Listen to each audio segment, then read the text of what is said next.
என் அன்பு குழந்தையே, உனக்கான நல்ல விஷயங்களை செய்து கொடுப்பதற்காகவே உன் தாயானவள் இன்று உன்னை தேடி வந்திருக்கின்றேன். என் பிள்ளையே, இன்று இரவு ஒரு பொல்லாத இரவு. உன் வாழ்வில் ஒரு அற்புதத்தை நிகழ்த்துவதற்காகத்தான் நான் என் மீதே சத்தியமிட்டு கொண்டு உன் வாழ்க்கையின் மாற்றத்தை கொண்டு வர முடிவெடுத்து விட்டேன். சரியாக இதை கேட்டு முடித்த 10 நிமிடத்திலேயே உன் வாழ்வில் திடீரென ஒரு அற்புத மாற்றம் நிகழத்தான் போகின்றது. உன் அமைதியை சீர்படிப்பதற்காக 1000 நினைவுகள் உனக்குள் வந்து அலை போல மோதினாலும் கூட நீ அசையாமல் நெஞ்சத்தில் உறுதியோடு இருந்தால் அத்தனையும் வந்த வழியே சென்றுவிடும். அது புரியாமல் சின்ன சின்ன பிரச்சனைகள் எல்லாம் எதையும் செய்ய மாட்டேன் நீ அறிவாய்தானே. இப்பொழுது நானே உன்னை தேடி வந்து சத்தியமிட்டு சொல்கின்றேன் என்றால் நடக்கப் போகின்ற விஷயத்தில் அற்புதத்தையும் மகிமையையும் உணர்ந்து கொள். இப்பொழுது நீ எதையெல்லாம் மீற முடியாது, துன்பம் என்றும் தாங்க முடியாத பிரச்சனைகள் என்றும் நினைக்கின்றாயோ அது எல்லாவற்றையும் சரி செய்து உன் வாழ்க்கையில் நல்ல மாற்றம் வரும்படி நான் செய்ய போகின்றேன். நீ அடைய விரும்பிய விஷயத்தில் இன்பமும் துன்பமும் எதற்கெடுத்தாலும் வருகின்றது. நினைத்தது நடக்கவே இல்லை என்று நீ வருந்திய நாட்கள் எல்லாம் முடிய போகின்றது. வாழ்க்கை என்றாலே துன்பங்களும் துயரங்களும் இருக்கத்தானே செய்யும் என்பதனை புரிந்து கொண்டு உன் மனதை முதலில் பார்க்கவும் என் தங்கமே நீ உறுதிப்படுத்து. எவ்வளவு பெரிய கோடீஸ்வரனாக இருந்தாலும் அவரும் சிரித்து கொண்டே 24 மணி நேரமும் வாழ்க்கையை வாழ முடியாது. எந்த கஷ்டமும் நான் படவில்லை என அடித்து சொல்லவும் முடியாது. அவர் கோடான கோடி கொண்ட கோடீஸ்வரராக இருந்தாலும் சரி, அல்லது தெருவோரத்தில் வசிக்கும் ஏழை உழைப்பாளியாக இருந்தாலும் சரி, எல்லா மனிதர்களுக்கும் இன்பமும் துன்பமும் சிரிப்பும் சந்தோஷமும் அழுகையும் ஒரே மாதிரித்தான் கொடுக்கப்பட்டு இருக்கின்றது.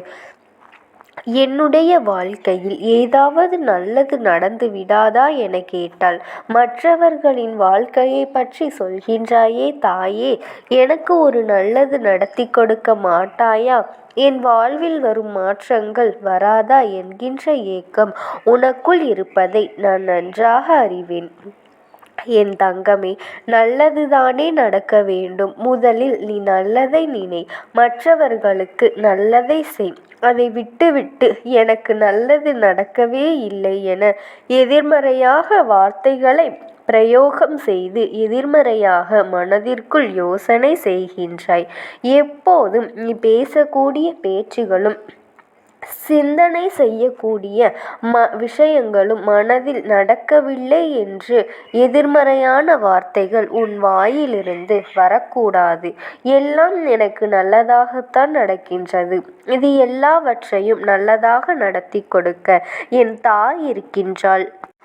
எனக்காக அவள் நல்லது செய்வாள் என்ற நம்பிக்கையோடு கூடிய நேர்மறை வார்த்தைகளை நீ பேசினாலே அதன் மூலமாக முன்னேற்றத்திற்கான பாதை உன் கண்களில் புலப்படுமே.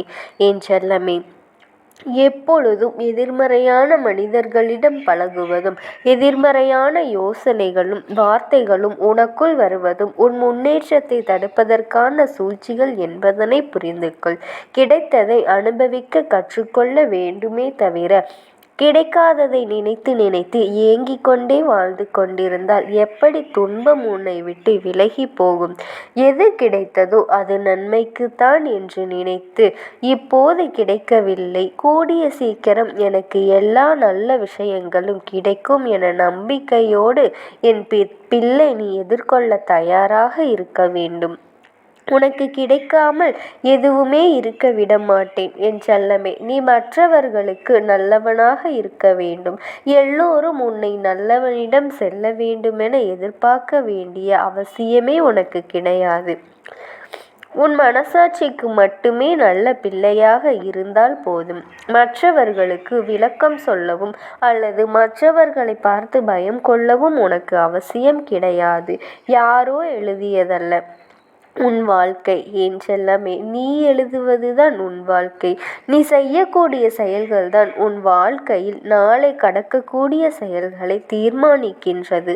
நீ நல்ல செயல்களை செய்ய பழகு, நல்ல வார்த்தைகளை பேச பழகு. என் தங்கமே, நல்ல செயல்களை நீ தீர்மானிக்க பழகு, நல்ல வார்த்தைகளையும் பேச பழகு. நிறைய ஏமாற்றங்களை சந்தித்து விட்டதால் இப்போது எல்லாம் உன் உள்ளமானது யார் மீதும் நம்பிக்கை இல்லாமல் இருப்பது எனக்கு தெரியும். மற்றவர்கள் மீதியே நம்பிக்கை வைப்பது எல்லாம் ஒரு வருடம் இருக்கட்டும், ஆனால் அதை அவர்கள் புரிந்து கொள்ளாமல் அதைத்தான் உன்னுடைய பலவீனமாக நினைத்து கொண்டு அதிகமாக ஆடுகின்றார்கள் அல்லவா? உன் மீது பழி போட்டு உண்மையை மட்டமாக பேசி எல்லாமே உன் தவறுதான் என அவர்கள் செய்யக்கூடிய செயல்களையெல்லாம் பார்த்து கொண்டுதான் இருக்கின்றேன். நீ பொறுமை காத்ததெல்லாம் போதும். நானே சொல்கின்றேன், இனி யாராவது உன்னை குறை சொன்னால், உன் மீது பழி போட்டால் அது ஆரம்பத்திலேயே தடுத்து நிறுத்திவிடு. என் தங்கமே, முடிந்த அளவிற்கு மற்றவர்களுக்கு தட்டி கொடுத்துவிட்டு போகலாம். ஆனால் முடியாத போது தட்டி எழுந்து நிற்பதுதானே சிறந்தது. எதுவாகினும் விட்டுவிட்டு போனால் அதுவே உன் மகிழ்ச்சிக்கான தீர்வு கொள்ளாத இடமாக இருக்கும் என்று கோபங்களை எடுத்து ஏன் அந்த கோபத்தை எடுத்து பிடித்து வைத்து கொள்ள பார்க்கின்றாய்? என் தங்கமே, கோபப்பட்டால் பட்டுவிட்டு போகட்டும். நீ கொஞ்சம் பொறுமையாக அவர்களை விட்டு விலகிப்போ. கோபம் உனக்கு வருவது, ஆனால் அதன் காரணம் என்ன என்பதை நான் சொல்லட்டுமா? மற்றவர்கள் செய்யும் தவறுக்கு நீயே உனக்கு கொடுத்து கொள்ளும் தண்டனைதானே. நீ கோபப்படுவதனால் மற்றவர்களுக்கு என்ன நஷ்டம்? ஆனால் நீ கோபப்பட்டு பேசும்போது அதன் மூலமாக உன் உடலுக்குள் இரத்தம் கொதித்தது அல்லவா? ஆவேசமாய் பேசினாயே, அதற்கு பிறகு அதை நினைத்து மனம் வருந்தினாய் அல்லவா?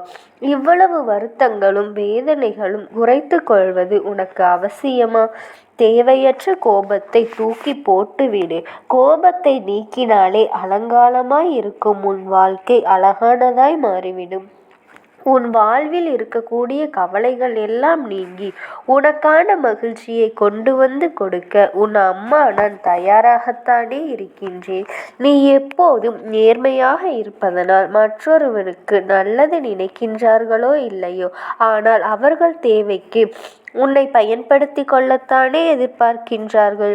எப்பொழுது உதவி கேட்டாலும் ஓடி வந்து நீ செய்து விடுவாய் என அவர்களுக்கு தேவை ஏற்படும் போதெல்லாம் உன்னை பயன்படுத்தி கொள்ள நினைக்கின்றார்கள். மனிதர்களிடம் கவனமாக வாழ வேண்டிய கட்டாயம் இருக்கத்தான் செய்கின்றது.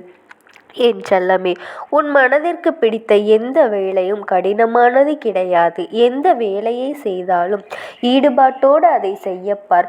உனக்கு கிடைத்த விஷயங்கள் எல்லாமே உனக்கு மகிழ்ச்சியைத்தான் அளிக்கும் என நான் உறுதியாக சொல்ல மாட்டேன். மகிழ்ச்சி அளிக்கவில்லை என்றால் என்ன?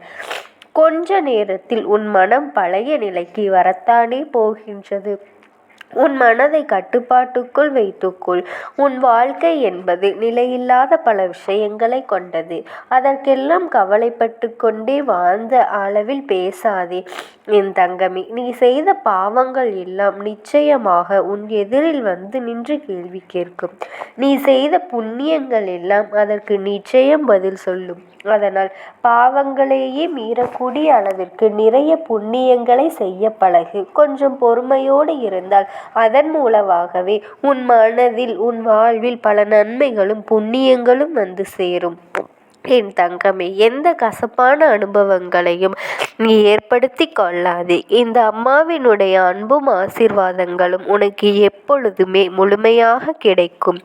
ஓம் சக்தி. ஓம் ஆதிபரா சக்தி.